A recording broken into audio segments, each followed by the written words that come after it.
Yun, tayo magluluto ng garne, isaw ng baboy, sa amin ang tawag ibituka mura. At aray ang akin nabili sa palengke, kita nyo ga, bagong bago, mainit-init pa. Ayaw, lima.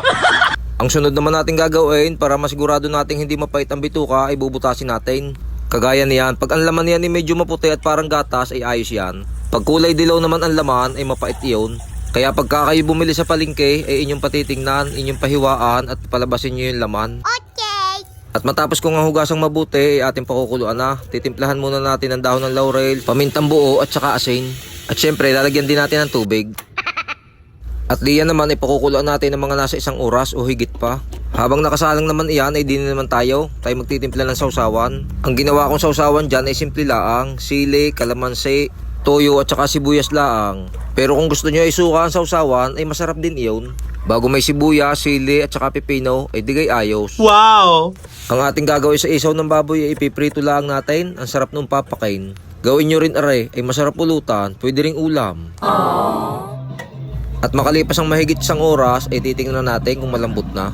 Pag yan ay malambot ng tusukin ng tinidor at walang sabit ay ayos na yan. Pero kung gusto nyo mas malambot pa ay isa lang nyo pa ng kaunti. Okay. At habang ating pinatutuyo-tuyo ng kaunti ang bituka ay tayo magpapahinti ng kawali at saka mantika. At pag mainit na yan ay tsaka natin ilagay ang isaw. Kaya lang ay ako'y masyadong nagmadali na ilagay ko agad ng hindi pa masyadong mainit. Matapos ang ilang minuto at babaligtarin ko ay hindi ko mabaligtad. Ay dumikit sa kawali na ilagay ng hindi pa mainit ang mantika.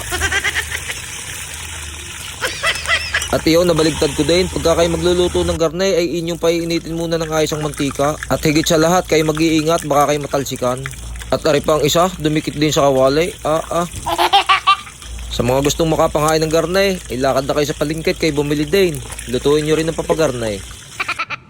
Ari nga pala pwede nyo rin i-slice bago nyo iprito para lalong maging malutong. At aray makalipas ang ilang minuto ng ating pagpiprito ay nakaluto na rin ang isa. Ay tingnan nyo, ay walan Joe. Ayaw, lima.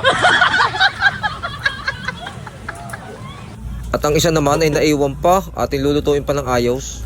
Makalipas ang ilang minuto ay aray, luto na din. Wow!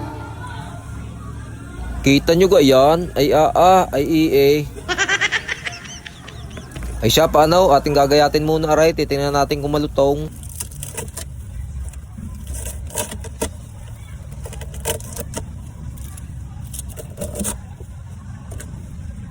At yun, rinig nyo ga, malutong din nga ay.